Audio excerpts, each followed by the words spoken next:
ખાનગી શાળાઓની ફી નક્કી કરતી ફી રેગ્યુલેટરી કમિટી ફરી ચર્ચામાં છે. કારણ છે કોંગ્રેસે વિધાનસભામાં કરેલા આક્ષેપ. કોંગ્રેસે આક્ષેપ કર્યો કે એફઆરસી અને શાળા સંચાલકો વચ્ચે સાંઠગાંઠને કારણે વાલીઓને નુકસાન થઈ રહ્યું છે, વાલીઓ લૂંટાઈ રહ્યા છે.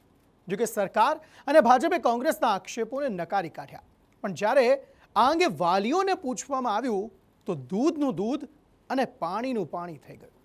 શાળાઓમાં શૈક્ષણિક સત્ર હવે પૂર્ણ થવાને આરે છે. નવું સત્ર તો 3 મહિના પછી શરૂ થશે, પણ ખાનગી શાળાઓએ તેની તૈયારી કરી લીધી હશે. આ તૈયારી એટલે ફીમાં વધારો. થોડા સમયમાં જ વાલીઓ સામે ફીનું નવું માળખું આવી જશે. આ સમગ્ર પ્રક્રિયાના કેન્દ્રમાં હોય છે ફી રેગ્યુલેશન કમિટી એટલે કે એફઆરસી, જેની કામગીરી સામે કોંગ્રેસે સવાલ ઉઠાવ્યા છે. કોંગ્રેસે વિધાનસભા ગૃહમાં આક્ષેપ કર્યો કે એફઆરસી અને ખાનગી શાળાઓ વચ્ચે સાઠગાંઠ ચાલી રહી છે. એફઆરસીના સભ્યોનું શાળાઓ સાથે મેળાપીપણું છે, જેનાથી વાલીઓને નુકસાન થઈ રહ્યું છે. શાળાઓને આડેધડ ફી વધારવાની મંજૂરી આપી દેવાઈ છે. કોંગ્રેસનું એમ પણ કહેવું છે કે શાળાઓ વાલીઓ પાસેથી આડેધડ ચાર્જ વસૂલે છે, જેની સામે એફઆરસી હરકતમાં નથી આવતી. શાળાઓ છે જે વિદ્યાર્થીઓ પાસેથી ફી વસૂલ કરે છે, જેના કારણે તેના પરિવારના જે ઘણા બધા લોકો છે, વાલીઓ છે, એ પણ અમારા પાસે આવે છે કે આ શાળાઓ અમારા પાસેથી ડબલ ફી વસૂલ કરે છે.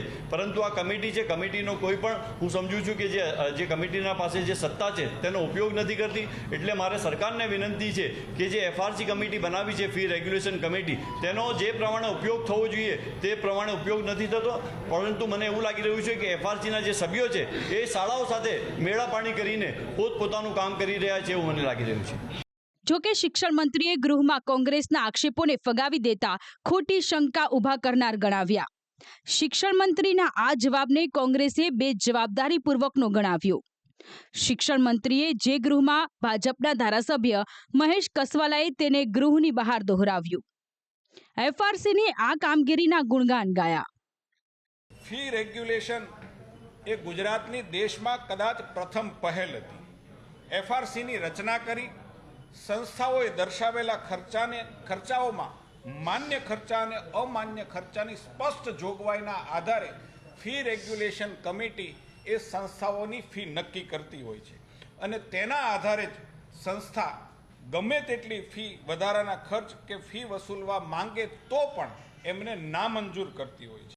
કસવાલાએ એવી શાળાઓના ઉદાહરણ પણ આપ્યા જેમની સૂચિત ફીને એફઆરસીએ નકારી કાઢી છે અને વધુ ફી ઉઘરાવવા બદલ કાર્યવાહી કરેલી છે.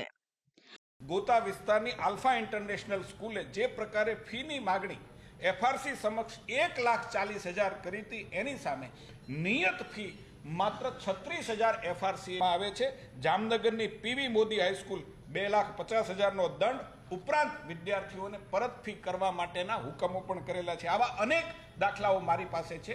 એફઆરસી જેવી આપણી સંસ્થા જે વિદ્યાર્થીઓના હિત માટે કામ કરી રહી છે, એના ઉપર શક ઉપજાવી એની કાર્યવાહીને વિક્ષેપ કરવાના પ્રયાસો માનની ઇમરાનભાઈને વિનંતી કરું છું કે બંધ કરવા જોઈએ.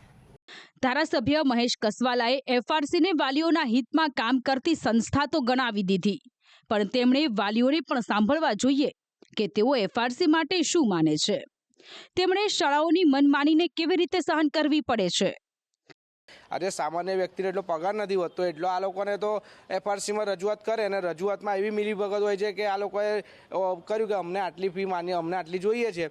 ત્યાંથી હજુ ઓર્ડર આવ્યો ના આવ્યો એની પહેલાં તો આ લોકો ઉઘરાનું ચાલુ કરી દે. પછી શું કહે છે કે જો કદાચ નહીં થાય તો અમે ડિફરન્સ એમાઉન્ટ તમને કરી દો, પણ લેવાની જરૂરત જ શું પડે છે.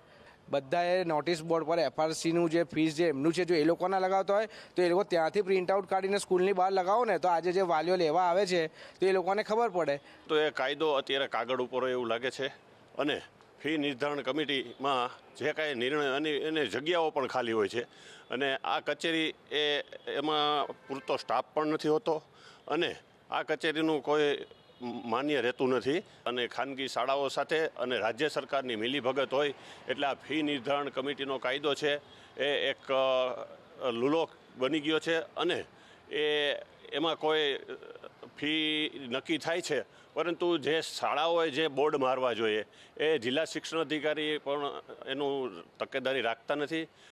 વાલીઓનું માનીએ તો એફઆરસી વાલીઓની જગ્યાએ ખાનગી શાળાના સંચાલકોના હિતમાં કામ કરી રહી છે કે વાલીઓનો સવાલ એ કે શાળાઓને કેવી રીતે દર વર્ષે ફી વધારવાની મંજૂરી મળી જાય છે. શાળાઓ એવું તો શું નવું આપે છે કે તેમને દર વર્ષે ફી વધારવાની જરૂર પડે છે. કારણ કે દર વર્ષે અમને 5% રાઇઝ મળે છે ફીસમાં, તો એ 5% તમે એડ કરો અને પછી 3 વર્ષે પાછા બીજા એ લોકો એફઆરસીના કાયદામાં અંદર જઈને બીજા પૈસા વધારે લે, એટલે ઇનડાયરેક્ટલી વાલીઓને તો આનામાં બર્ડન જ પડે છે ફીનું. તો પછી સરકારે આનામાં વિચારવું પડે, કાં તો પછી એમને કહો તમે આ 5% બંધ કરો, કાં તો 3 વર્ષે તમે લો છો એ તમે એકવારમાં તમે 3 વર્ષે એકવાર લો, બેમાંથી કોઈ એકમાં તમે પૈસા લો. આ તો તમે બે બાજુથી વાલીઓને લૂંટી રહ્યા છો. સરકાર બી અને શિક્ષણ મંત્રી પણ કશું આના પર ધ્યાન નથી આપી રહ્યા. એ બહુ દુઃખની વાત છે. વાલીઓની આ ફરિયાદો નવી નથી. હવે એ સમય દૂર નથી જ્યારે શાળાઓમાં ફી વધારવાની રાવ ઉઠશે. સ્ટેશનરી અને પાઠ્યપુસ્તકો શાળામાંથી જ ખરીદવાની ફરજ પાડવામાં આવતી હોવાની ફરિયાદોનો ઢગલો થશે. સવાલ એ છે કે જો એફઆરસી વાલીઓના હિતમાં કામ કરે છે તો પછી ખાનગી શાળાઓની મનમાની કેમ નથી અટકતી? શું શાળાઓ એફઆરસીને ગંભીરતાથી નથી લેતી? આ સવાલોના જવાબ મળવા જરૂરી છે. બ્યુરો રિપોર્ટ, સંદેશ ન્યૂઝ.